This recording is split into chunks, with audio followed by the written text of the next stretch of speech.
गे सुन ले पत्थर की दीवानी सुने, है गे सुन ले पत्थर की दीवानी सुने। किया अखिया ई तो हर रुमानी लगे, तू तक छे लगे है हिरनिया तक, तू हंसे छे तरतिया सुहानी लगे। हेरो सुन ले सुनर का दीवाना सुने, हेरो सुन ले सुनर का दीवाना सुने। नीक हमरो ई तो हर जवानी लगे, हाथ दे छे कता लोक छे बर एता, दूर सा तो नमस्ते सलामी करे। गे सुन ले पत्थर की दीवानी सुने।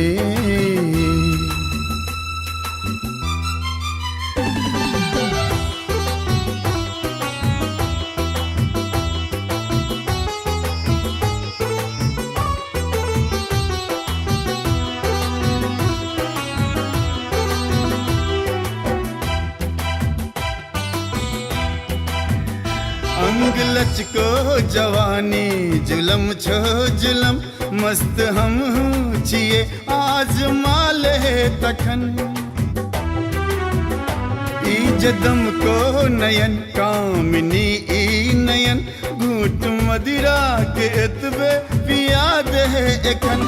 तुम जे निकले पवन आसमानी बहे, गे सुन ले पत्थर की दीवानी सुने।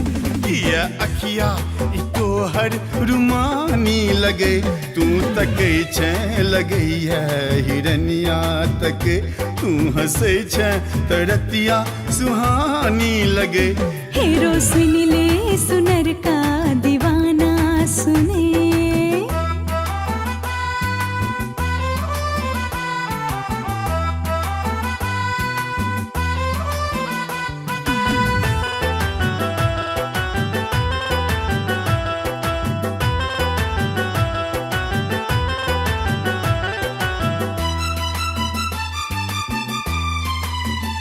किया बैगाल साजे दिले लाल का, फूल टूटे खसैने कली डाल सा। नैये बोमाल साजे तुले प्यार सा, देख बची है तू पायल के झनकार सा। रेशमी पायलिया सुना मिया नहीं, हेरो सुन ले सुनर का दीवाना सुने।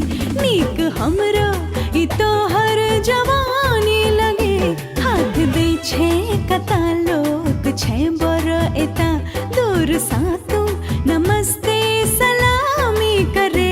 हेरो सुन ले सुनर का दीवाना सुने।